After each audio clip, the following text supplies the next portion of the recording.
It's 8 o'clock. You're watching the UK Tonight with continuing coverage of the arrest of Peter Mandelson. The former government minister is currently in police custody this evening. This was after he was detained on suspicion of misconduct in public office. Mandelson has been accused of passing sensitive information onto his friend, the paedophile financier Jeffrey Epstein, during his time as business secretary. Peter Mandelson has always denied any wrongdoing. Our chief political correspondent John Craig has our first report tonight. A very public arrest. It was just before 4:45 in the afternoon, in broad daylight and in full view of TV cameras and photographers, that Peter Mandelson was led from his London home by police officers and taken to a police station to be interviewed. Around half an hour earlier, the same officers had been seen arriving at Mandelson's home. And minutes after the former peer was driven from his home in an unmarked car, the Metropolitan Police confirmed he'd been arrested. Officers have arrested a 72-year-old man on suspicion of misconduct in public office, said a spokesperson. He was arrested at an address in Camden on Monday, 23rd of February, and has been taken to a London police station for interview. This follows search warrants at 2 addresses in the Wiltshire and Camden areas. Those searches began at both addresses more than 2 weeks ago, and police officers were later seen taking boxes away. It's Mandelson's friendship with the American financier and convicted paedophile Jeffrey Epstein that's led to this dramatic fall from grace. Well, Mr. President, thank you very much indeed in hosting us this morning. Less than 6 months ago, he was British ambassador in Washington, the UK's most glittering diplomatic posting, before being sacked by Sir Keir Starmer in September. Are you embarrassed for putting your trust in Peter Mandelson, Prime Minister? What does it say about your judgment, Prime Minister? Earlier last year, he told Sky News of his regret about his association with Epstein. My knowledge of him is something that I regret. I wish I'd never met him in the first place. But the release of the Epstein files, suggesting he shared government information with Epstein when he was a cabinet minister under Gordon Brown, may have prompted the police investigation. Mandelson's arrest comes just 4 days after the arrest of Andrew Mountbatten Windsor over his actions as a government trade envoy. These are extraordinary moments. What we need to remember, though, I think, is that the police investigations in both cases, and they're separate investigations, one by Thames Valley Police, this by the Metropolitan Police, are in the early stages. There may be other documents and emails held on digital devices at Mandelson's homes in Wiltshire or Camden that they will have wanted to look at. Mandelson's arrest is a huge blow for Sir Keir Starmer, and the Conservatives are turning up the heat on the Prime Minister. I asked him if he had full confidence in Peter Mandelson just a few months ago, and he said yes, despite all of these allegations being known. Only to see the man arrested shows that the Prime Minister has a terrible judgment. He's weak. He could have done more. Mandelson continues to deny wrongdoing, and Labour ministers insist the Prime Minister acted decisively. As soon as Keir Starmer understood what the reality of Peter Mandelson's relationship with Jeffrey Epstein was, he sacked him in the middle of the night, actually. So, I think that's an important area of judgment. But for Mandelson personally, his arrest is the latest humiliation in a spectacular downfall for someone formerly at the heart of the Labour High Command. John Craig, Sky News. Well, John is standing by in Westminster for us this evening. But first, let's go to Molly Malone, who's outside Peter Mandelson's London home where that arrest was made earlier on. And Molly, it's been a hive of activity there. Talk us through what unfolded.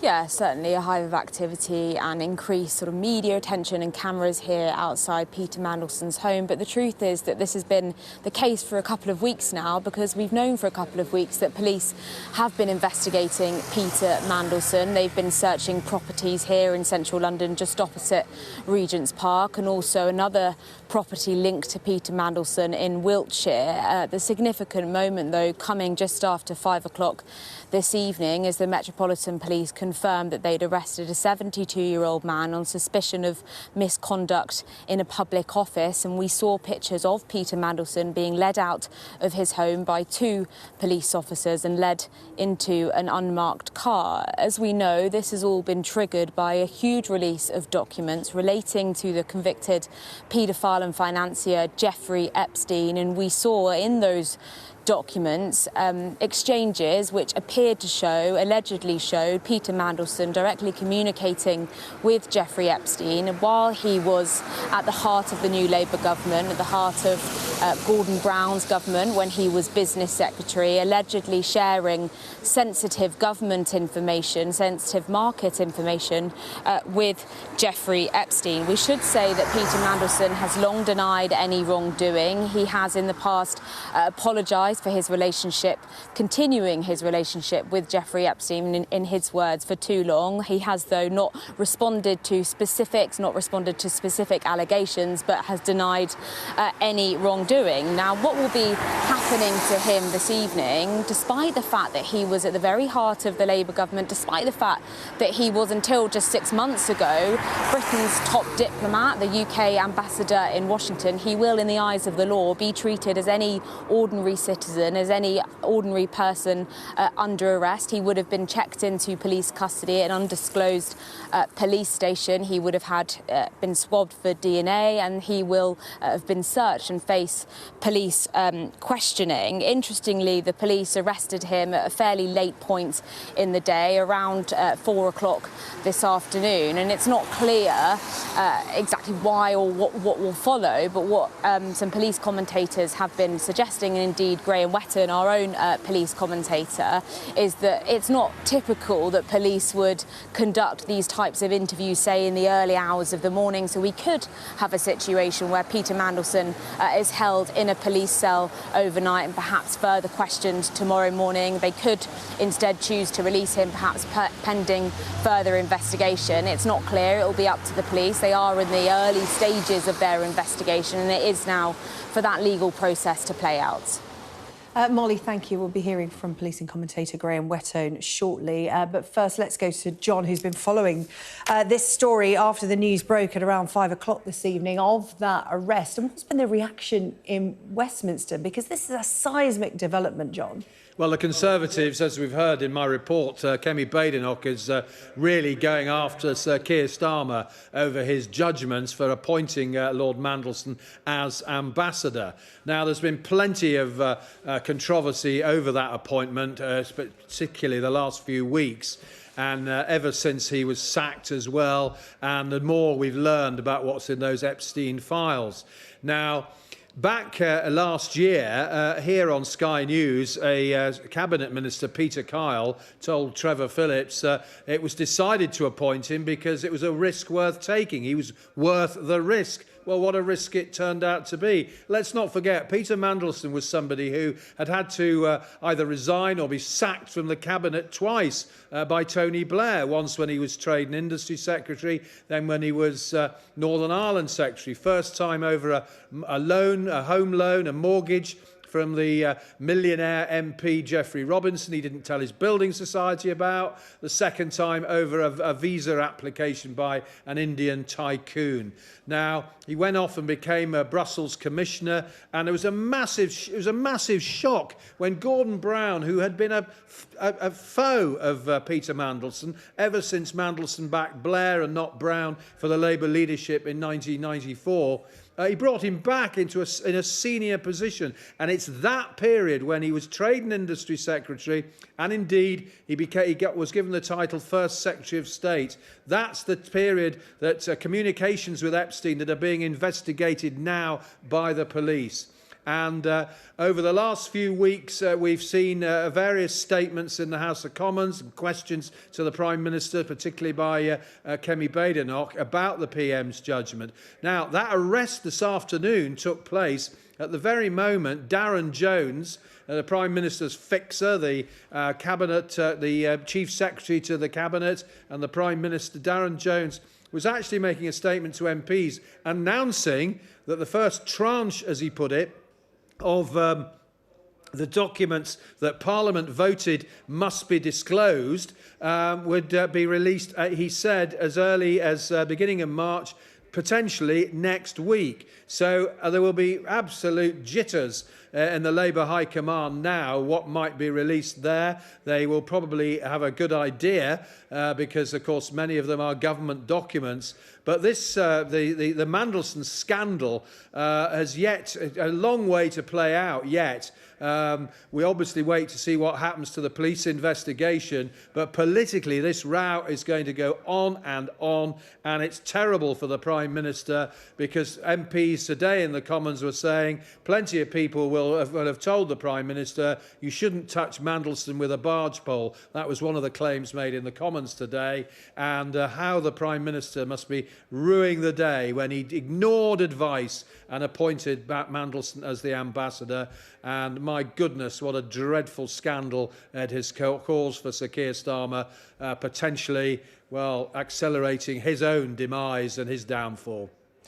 John, thank you so much. John Craig, our chief political correspondent there in Westminster, putting this story into its political context. Let's focus in now on that police investigation that's underway. We're joined by Graham Whettone, now policing commentator. Graham, really good to see you and get your insight and expertise into what is happening after the cameras saw Peter Mandelson taken into that police car and leaving his London home. What will have happened next?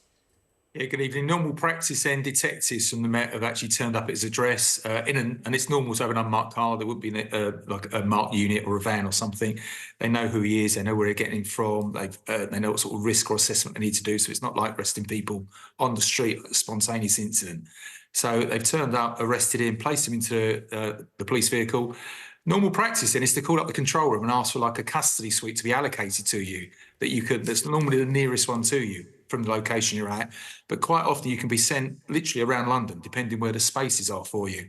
There's also an option that those detectives may well have already almost like booked a slot at a custody suite before they've actually turned up at the address. So whichever one it is, they'll have had a custody centre, a police station appointed to them. They will take him there. He will be booked in as normal as any other detainee is. Quite often there's a queue at these police stations now. So if there was a queue, he'd join the queue, go in front of the custody sergeant. The facts of the arrest are related. He's told what offence he's under arrest for. Custody sergeant then tells him he's authorising his detention to be held at the police station for that matter to be investigated. He will be searched, his personal property taken out of his pockets, placed in a bag and sealed. So his wallet, keys, phone, belt, tie, etc. Anything personal property from him would be placed into a bag and sealed. Normal practice now is to take fingerprints, photograph and DNA when they first come in. He'll be told his rights. So the right to have people informed of his arrest, the right to consult a solicitor. And if he doesn't have his own solicitor, he gets one from the duty solicitor scheme. That person's then phoned up and told the person's been arrested and what offence they're arrested for. What the investigation team will then do is they will do, when that legal representative arrives, they will do some like pre-interview disclosure with them, tell them the offence they're investigating, and essentially the broad facts of what they're going to be asking questions about. He is then given a private consultation with that legal representative, and they can decide either to make no comment to the questions put to him, or he can answer, or he can offer a prepared statement. They will then prepare during that consultation. And at some point then, they will go into the interview room and he will be interviewed and it will be recorded. But that can be quite a lengthy process from being booked in to interview. So it's not normal to arrest somebody at 5 p.m. in the evening unless you're ready to go with an interview already. So it is likely or potentially likely he could end up spending a night in custody. We do not interview people very late in the day because for all we know, they could have been up since 6 o'clock in the morning. And we don't want to interview people unless they're really fit to be interviewed. That's really interesting then. What do you think was behind this timing? Or is it, like you said, procedural? There comes to a certain point where they've been assessing information for a number of weeks now and they finally reached the threshold. So it doesn't matter whether it's 5 p.m. or 5 a.m. They go then. Is that the case? Yeah, possibly. And again, if they're in a position to almost like take it forward, to actually go and speak to the CPS, that's a possibility. It may well be they've already got some of the questions set out, because you plan every interview you do. You look at the points to prove you need to meet. You look at the evidence you've got. If you get to a stage where you actually want to put questions to your suspect, you will arrest them and bring them in and put those questions to them. That can still be at a fairly early stage of any investigation. You could then give them police bail or release them under investigation, as we've seen in other cases. So it depends what stage the investigation's at. This may well be they're going to take him in, do a, say, quick in inverted commas, but an interview now to get his answers to some matters already that they know about, and then release him and get him to come back at a later stage. But without knowing the full facts of the investigation, the evidence, the material they hold, we'll have to wait and see how long this takes and what the conclusion is. Yeah, it's interesting, isn't it? A lot of people comparing this to the arrest of the former Prince Andrew, both men facing similar allegations, misconduct in public office. We know that the former Prince Andrew was held for around 11 hours.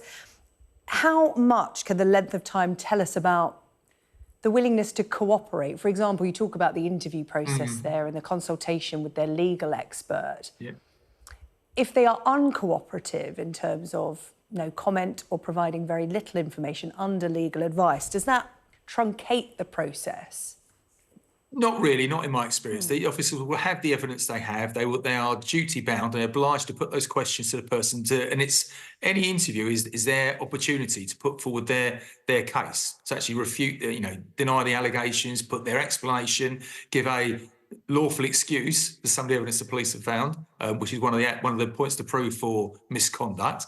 They're both the same offence, but the police are taking quite different paths with both of them. They had different roles, very different roles at different times. So though they're working under the same offence, misconduct in public office, the pathway of the investigations can be quite different. At some point they might cross over and there might be some corresponding information or evidence, but they can be quite different paths, albeit, so you can't compare one arrest for misconduct in public office to any other one, because there can be different periods of time depending what that individual has done, what role they held, and what actions they took. And they can be quite different between the two of them. So although it's got the same title, the same banner, the pathway can be very different and the time periods can be very different. As I said, because it's so late in the day, it may well be they have to put him into a rest period and continue the investigation in the morning, which will lengthen it and make it longer than Andrew Mountbatten Winsler's was.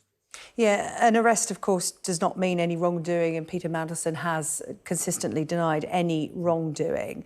But there is the possibility of a night in a cell. What does that look like for someone like Peter Mandelson?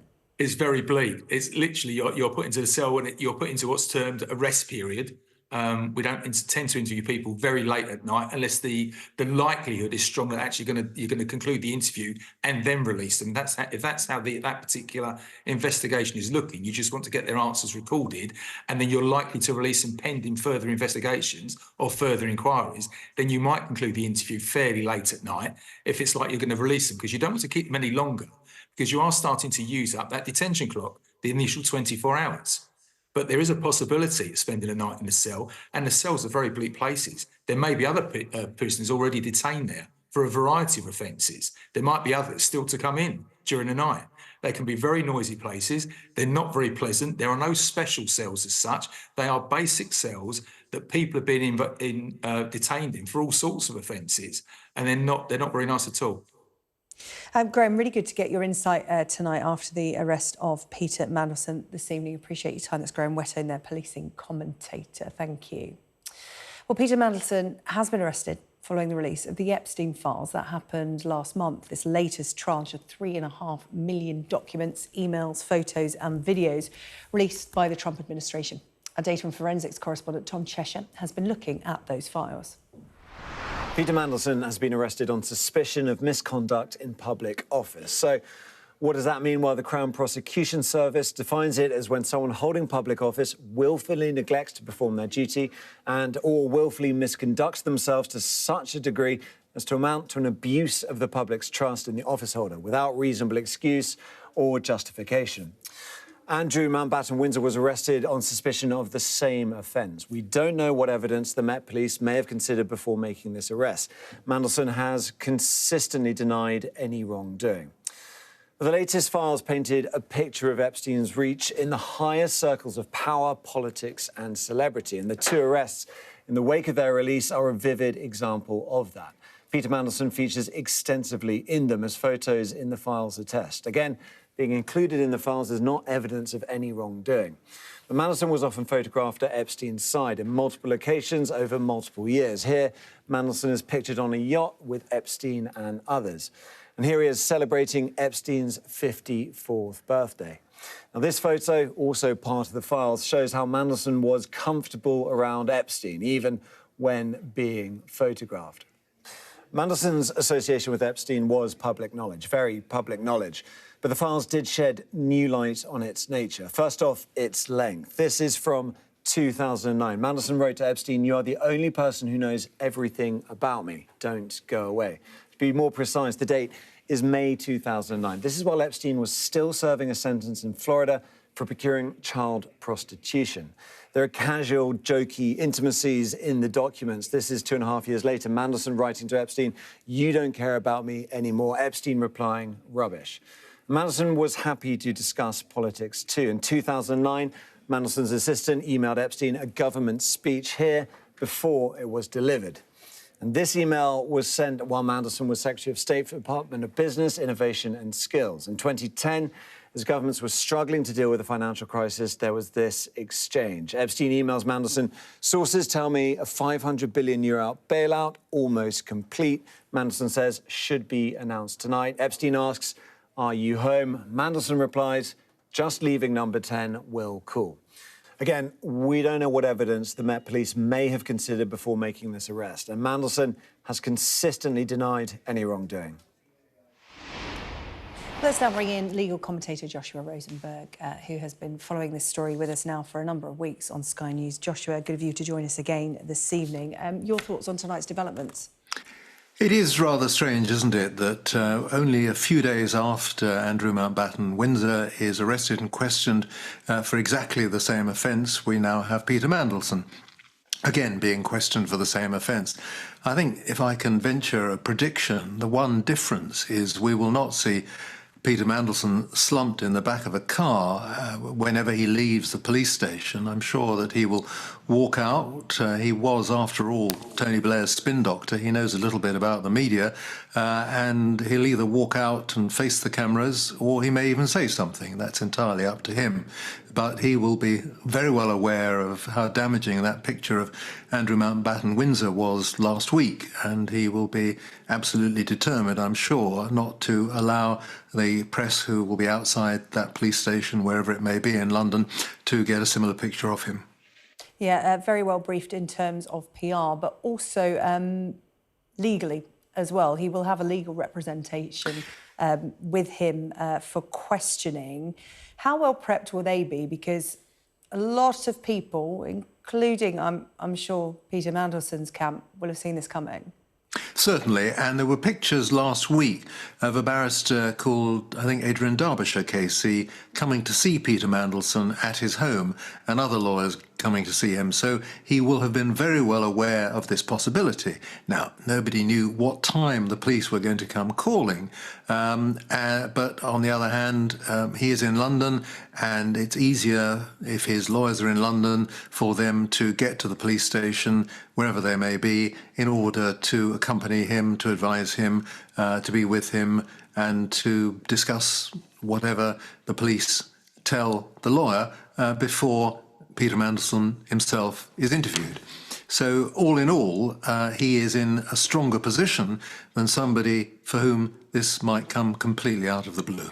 Yeah, the charge of misconduct in public office, let alone the conviction of misconduct in public office, is extremely rare. Talk us through what the police will have had to come up with to get to this stage, the threshold of evidence, if you like, to pull Peter Mandelson publicly in for questioning tonight.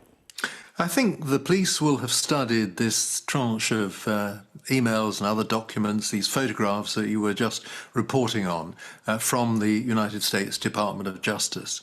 And that might give them reasonable suspicion, enough suspicion to justify an arrest. I don't think anybody is going to say they had no grounds for making an arrest at this stage.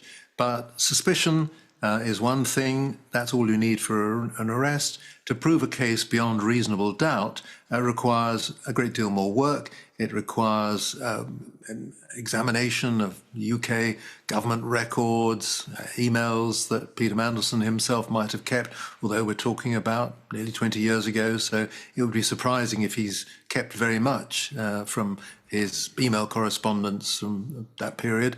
They will want to look at all this evidence and decide whether there is enough evidence to justify bringing this claim, this charge. It is, as you were reporting, a tricky charge to bring. You have to show that he willfully neglected to perform his duty. Well, what was that? Did he willfully misconduct himself? If so, was it to such a degree as to amount to an abuse of the public's trust? Would the public have accepted some leeway? He was, after all, a minister, Secretary of State. He was entitled to some discretion in how he conducted himself. Did he have reasonable excuse or justification for what he did? Might he have argued? Might he have been persuaded that it was in the public interest to do what he's accused of doing? All these are difficult questions. He's under no obligation to explain to the police how he would answer these questions, certainly not at this stage when he hasn't seen the full evidence, but it's obviously something where the police will have to anticipate any defence he might put if he is indeed charged. Yeah, it's interesting, isn't it? Because, you know, Peter Mandelson is, you know, not shy in coming forward, and as it's been speculated tonight, we don't know how he's going to leave that police station. You know, he may well come out and make a statement. Such is the nature of Peter Mandelson's character. But when in an interview room with police officers answering questions about this, how much will he have to say? Could he simply say nothing? And what would be the fallout of that? What would be the next step? He certainly can simply say nothing. I would have thought that he might be advised to say nothing beyond, you know, this is my name and this is my address and this is my age and this is where I worked and that sort of thing.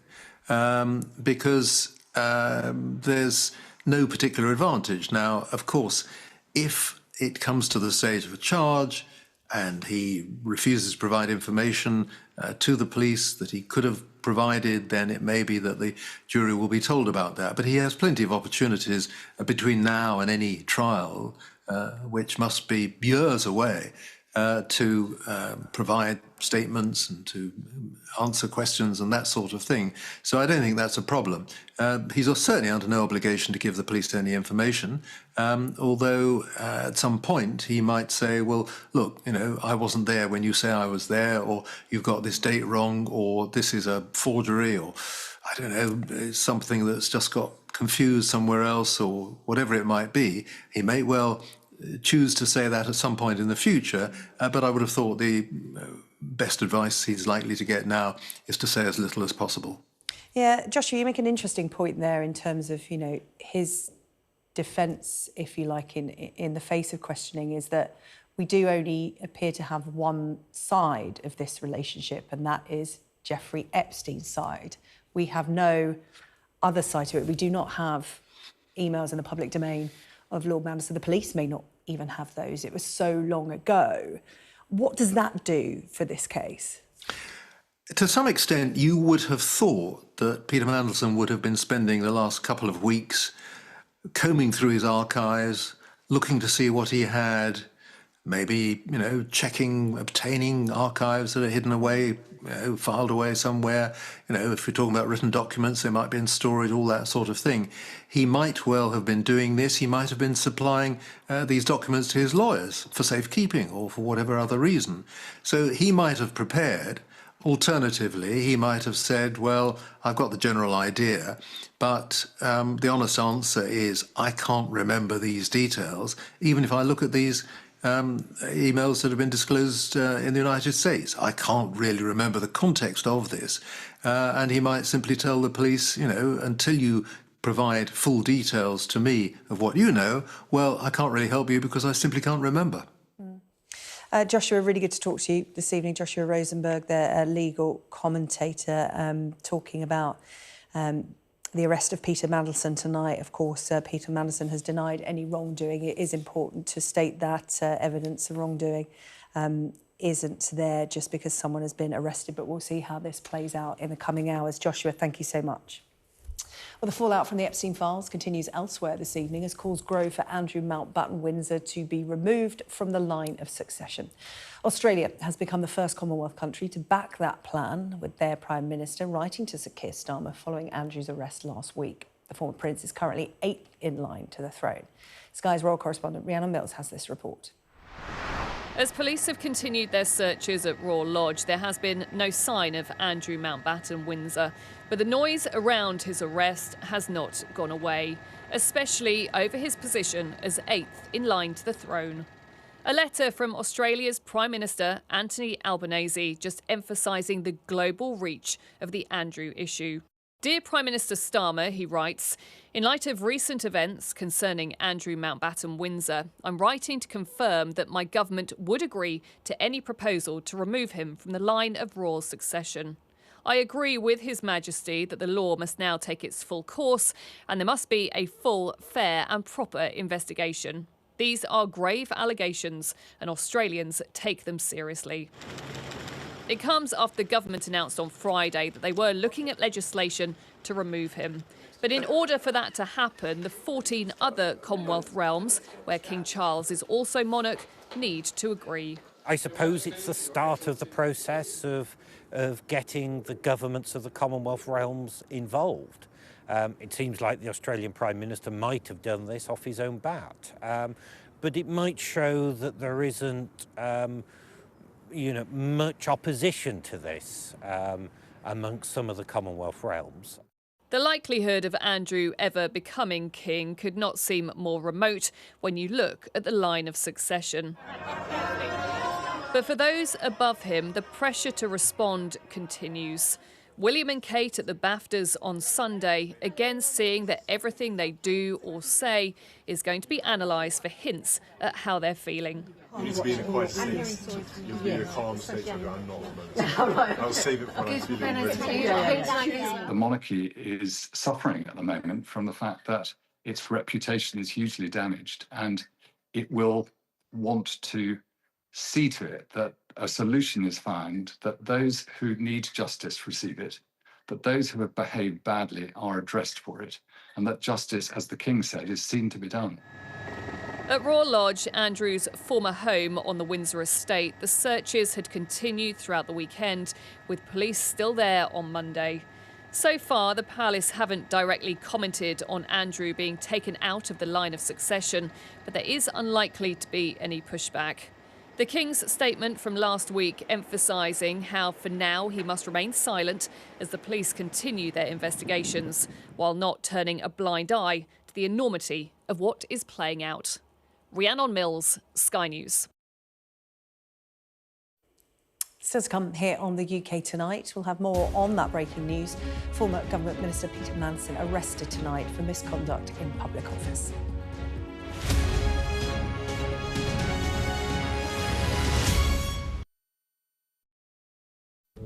I'm Cordelia Lynch, Sky's Asia correspondent, based here in Bangkok.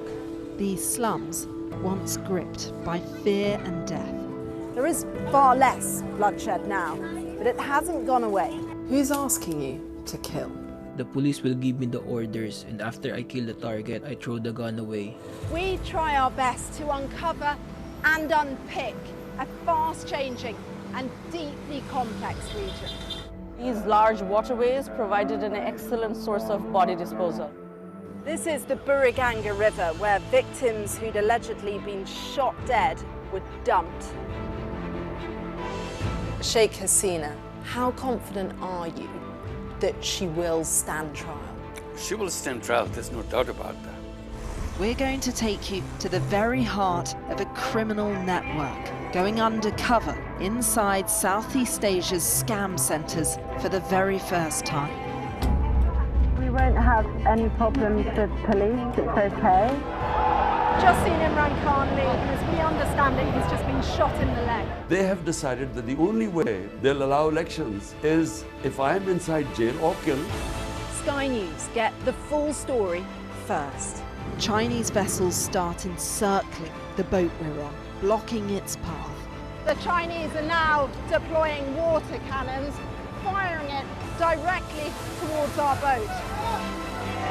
We've discovered doctors across Delhi dishing out pills like this, claiming they will provide a lifelong cure for homosexuality.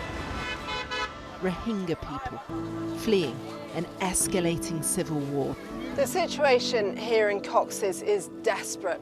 An already insecure place does feel a lot more precarious. We're rolling. I'll tell you on another day on the podcast what that was all about. Welcome to the world. Come along for the journey. It'll be fun. Russia knows our weaknesses, but do you? This is the war game. There were a number of armed security. We want to discover, to find out what's really going on. Everything you need to know about British politics in about 20 minutes. I actually don't like political drama. So, where next? Available wherever you get your podcasts. You're watching the UK Tonight, continuing coverage of the arrest of Peter Mandelson. The former government minister is in police custody this evening after he was detained on suspicion of misconduct in public office. Mandelson has been accused of passing sensitive information onto his friend, the paedophile financier Jeffrey Epstein, during his time as business secretary. Mandelson has always denied any wrongdoing. Well, let's bring you up to date with developments this evening. Sky's Molly Malone is standing by outside Peter Mandelson's London home where he was arrested earlier on this evening. Molly. Yeah, it's worth just reminding people, isn't it, SJ, because this has unfolded in the last couple of hours, but we've known that the police have been investigating Peter Mandelson for a number of weeks now, and indeed we've seen them searching properties, one in here in central London, just opposite Regent's Park, and another one down in Wiltshire. We've seen police go in and carry out boxes of evidence, and tonight, well, early evening came a significant development as the Metropolitan Police announced that they'd arrested a 72-year-old man on suspicion of misconduct in a public office. It's worth just reminding people that this came about, this was all triggered because of a huge release of documents by the US Justice Department over in America relating to the convicted paedophile and financier Jeffrey Epstein. And what we appeared to see in some of those documents allegedly showing Peter Mandelson directly communicating with Jeffrey Epstein at a time when he was business secretary, at a time when he was at the heart of Gordon Brown's government, around the time of the financial crisis, allegedly showing him communicating with Jeffrey Epstein sensitive market, government-sensitive information with advance, allegedly notice, giving Jeffrey Epstein advance notice of an EU bailout. Now, we should just make clear that Peter Mandelson has long denied any wrongdoing. He has in the past said and apologised for continuing his relationship with Jeffrey Epstein, saying in his words that it went on for too long. He hasn't specifically responded to various allegations, but he has long denied any wrongdoing. But it's worth just saying that what will have happened to him this evening after his arrest is that despite the fact that he was at the heart of government, despite the fact that he was at the heart of the Downing Street operation, and despite the fact that just 6 months ago he was Britain's man in Washington, he was the UK ambassador to America, well, he will, in the eyes of the law, be treated as any ordinary citizen that is arrested. He will have been taken into police custody. We saw those pictures of him being led out of his property here in central London. He will be taken to an undisclosed police station. He will perhaps have his DNA swabbed, he'll be searched, and then he will face police questioning. It's not clear how they want to approach this investigation. They are in the early stages of their investigation, but it could be, for example, that they question him this evening and release him pending further investigation. It could, in what certainly Graham Wetton, for example, our police commentator, has suggested, it could be that, you know, it's not typical that the police actually conduct interviews, say, in the early hours of the morning. The arrest came late afternoon, so it could be that they hold Peter Mandelson in a cell perhaps overnight, and then pending further investigation and questioning, say, tomorrow morning. It will now, though, be for that legal process to play out, but certainly a significant moment late this afternoon here in central London. Thank you, Molly Malone, there in London outside the property where Peter Mandelson was arrested. Molly will continue to bring us updates throughout the evening. Thank you for the moment. To some other news now, and bereaved families have urged the Health Secretary to appoint senior midwife Donna Ockington to chair the Leeds maternity inquiry. It's believed the deaths of more than 50 babies and 2 mothers in the city could have been avoided. Some of those affected met Wes Streeting this afternoon, and afterwards they spoke to our health correspondent Ashish Joshi. We talked through some of our concerns about chairs, specifically, I suppose, and obviously reiterated our points around why Donna Ockington is so important to lead this inquiry. I think we feel like he listened. What the Health Secretary has said is he's promised to go away and have further conversations about the leadership of this inquiry, including with Donna Ockington, which is obviously a sticking point with us previously, and he's pledged to come back to us with a decision, you know, in the coming days. I think he was very receptive to what we were saying. I think it's you know, we often see politicians who can sometimes become so rigid in their thinking that there isn't flexibility and scope for changes of opinions, changes of stances, and I believe that Wes Streeting has the ability to actually be able to really reflect on his decision-making process. Well, Ashish is here in the studio with me now. And Ashish, I think it's important to remind people watching this evening what happened in Leeds. Put this into context. OK, that was Fiona and Dan. They lost their baby daughter, Aliona, in January 2020 on New Year's Day.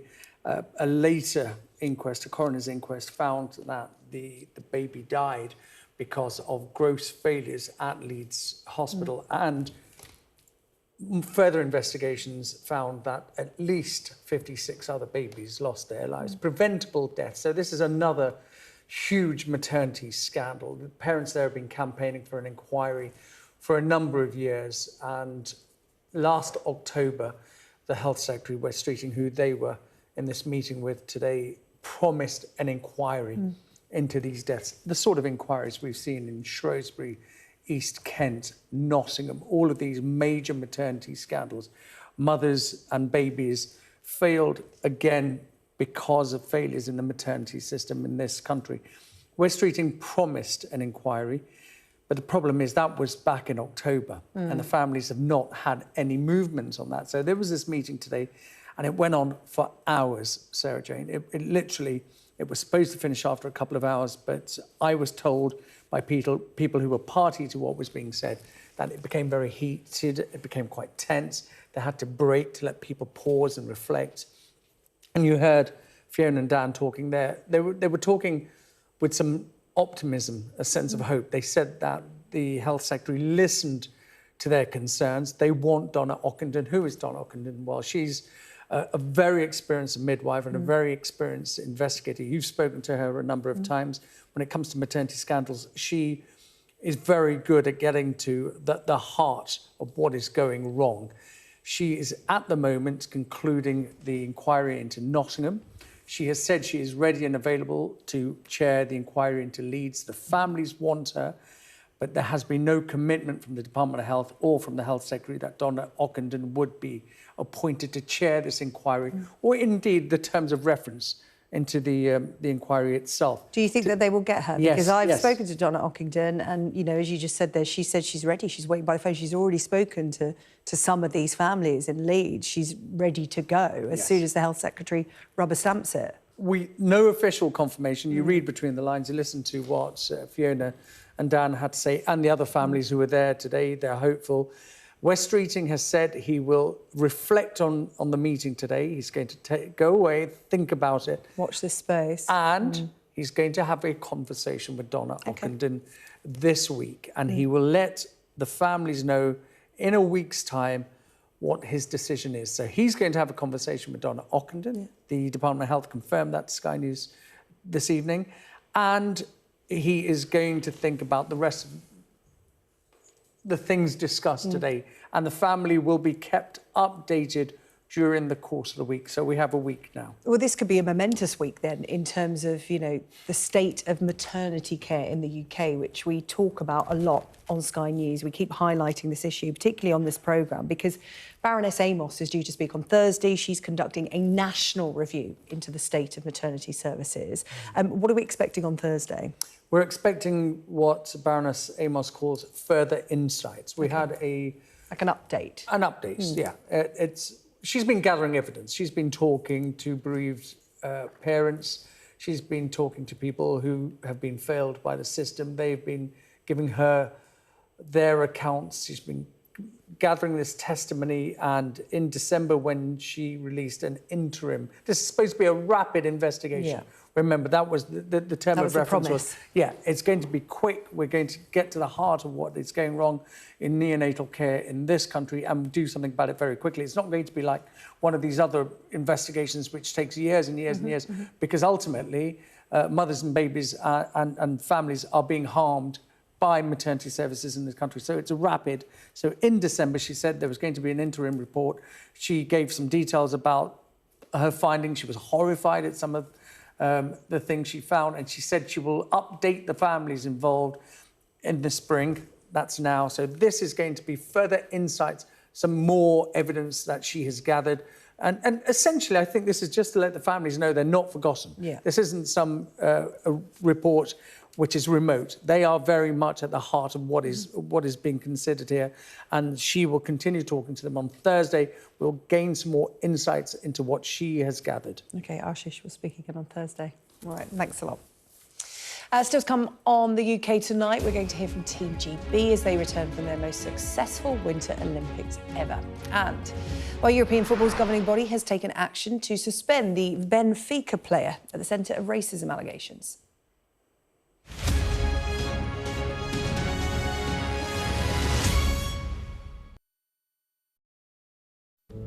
I'm Cordelia Lynch, Sky's Asia correspondent, based here in Bangkok. These slums, once gripped by fear and death. There is far less bloodshed now, but it hasn't gone away.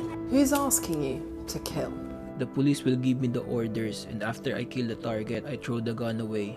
We try our best to uncover and unpick a fast-changing and deeply complex region. These large waterways provided an excellent source of body disposal. This is the Buriganga River, where victims who'd allegedly been shot dead were dumped. Sheikh Hasina, how confident are you that she will stand trial? She will stand trial, there's no doubt about that.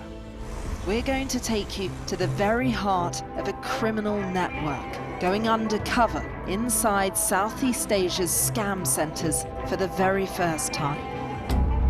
We won't have any problems with police, it's okay. Just seen Imran Khan leave, and as we understand it, he's just been shot in the leg. They have decided that the only way they'll allow elections is if I'm inside jail or killed. Sky News get the full story first. Chinese vessels start encircling the boat we're on, blocking its path. The Chinese are now deploying water cannons, firing it directly towards our boat. We've discovered doctors across Delhi dishing out pills like this, claiming they will provide a lifelong cure for homosexuality. Rohingya people fleeing an escalating civil war. The situation here in Cox's is desperate. An already insecure place does feel a lot more precarious. We're rolling. I'll tell you on another day on the podcast what that was all about. Welcome to the world. Come along for the journey. It'll be fun. Russia knows our weaknesses, but do you? This is the war game. There were a number of armed security. We want to discover, to find out what's really going on. Everything you need to know about British politics in about 20 minutes. I actually don't like political drama. So, where next? Available wherever you get your podcasts. Coming up, we're going to hear from Team GB after their most successful Winter Olympics ever. They arrived home from Italy earlier on today. David is here with a look at the sport. And before we get to the joyous celebrations, we're going to talk about Something right at the other end of the scale, something really shameful and appalling in the game of football, and that is racism. The player at the centre of those racism allegations aimed towards Real Madrid's Vinicius Jr. at the Champions League match at the weekend has been suspended by UEFA. Now, this has ruffled a lot of feathers because it's not seen as a big enough punishment. Talk me through the reaction to what's been going on. You're right. It's both things. It's a one-game ban, which for, alleged racist comments, and it was just the second leg of this Champions League playoff, is one thing. But secondly, that this has happened whilst the investigation into this entire incident is still ongoing. So UEFA actually moved quite quickly. They appointed an ethics inspector who's spoken to everyone, and he's made a recommendation. He's written this interim report suggesting that he believes that there is evidence to suggest that Gianluca Cristiani, who is the player who supposedly, allegedly has racially abused Vinicius Jr., had broken UEFA rules. On the basis of that, UEFA accepted that recommendation of a one-match ban in the Champions League, which is essentially the second leg of Benfica's UEFA Champions League playoff against Real Madrid. UEFA, though, is still saying he will get a clear hearing and a fair hearing as and when this all plays out fully. So it doesn't suggest he's guilty and he'll get an automatic 10-match ban, which he would if he were found guilty. It's because there's also been suggestions that Cristiano has admitted that what he said to Vinicius Jr. was homophobic rather than racist. It's not like that makes it OK in any way, shape or form, of course, because Article 14 of UEFA rules states quite clearly you cannot insult human dignity in any form. And if you're found guilty of breaking those rules, then it is at least a 10-match ban. But Benfica is still standing by their player. They say that they believe he's done nothing wrong and they were going to appeal, even though it's pointless because the game's on Wednesday. OK, well, that's one thing, and that was making huge headlines, and rightly so, because, it needs to be discussed and called out within the game. But in the Premier League this weekend, a number of incidents of similar ilk. It's been described as an absolutely appalling weekend for the Premier League, it's a really dark weekend for football, full stop, because it's not just the Premier League, and I'll come to that. 4 players experienced online racial abuse, according to the UK Football Policing Unit, who are launching a number of investigations, and that's in the Premier League. So Burnley midfielder Hannibal Mejbri, Chelsea defender Wissy Fofana, they were playing in the same game against each other, a 1-1 draw at Stamford Bridge.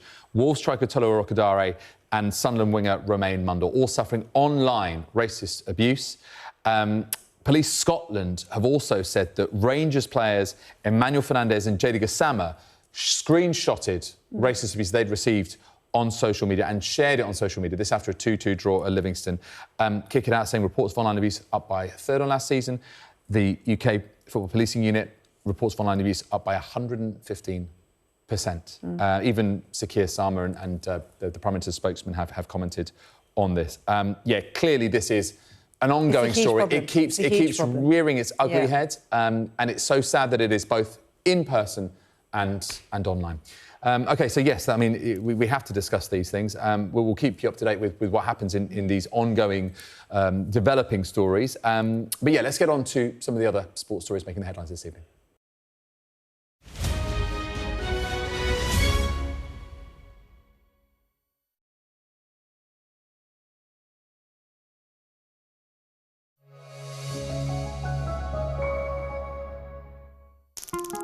Michael, do you want to give us a catch on the cameras, please? He's spuggy to his mates, the latest teen sensation of West Ham's endless conveyor belt of football talent. I got in the first team and I got in the England squad. Everything was rosy. He always was an intelligent footballer. West Ham United Football Club. They're taking the calls at Upton Park. Now West Ham are preparing to sell their most talented midfielder. We knew that financial pressure, Michael was definitely going.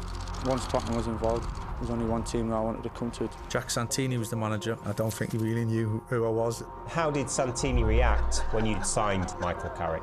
Yeah, he was not very happy. It's funny, his sliding doors, a career could have gone down a whole different path. Martin, he saw the quality of him. I have to play this guy. He was my conductor. I was so happy at Tottenham. Now bids come in, his future's uncertain. And there was a bit of interest. You get whispers and this and that. I approached Daniel. We'd like to buy Michael. He clearly at that point said he's not for sale. Daniel was pretty stubborn. He was a great negotiator. There's a myth around Daniel that perhaps it's warranted. Thinking that they're going to go and sign someone else every month.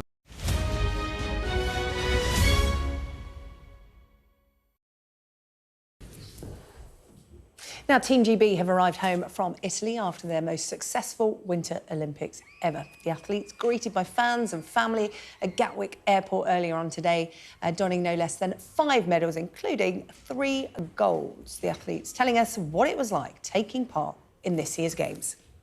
It's been immense, you know, with everything going on and all the support back home, and it's just a crazy thing to think that I'm a gold medalist now, and it's been a long journey, and it's just a great thing to happen. And an emotional homecoming, your auntie and uncle are giving you a big hug.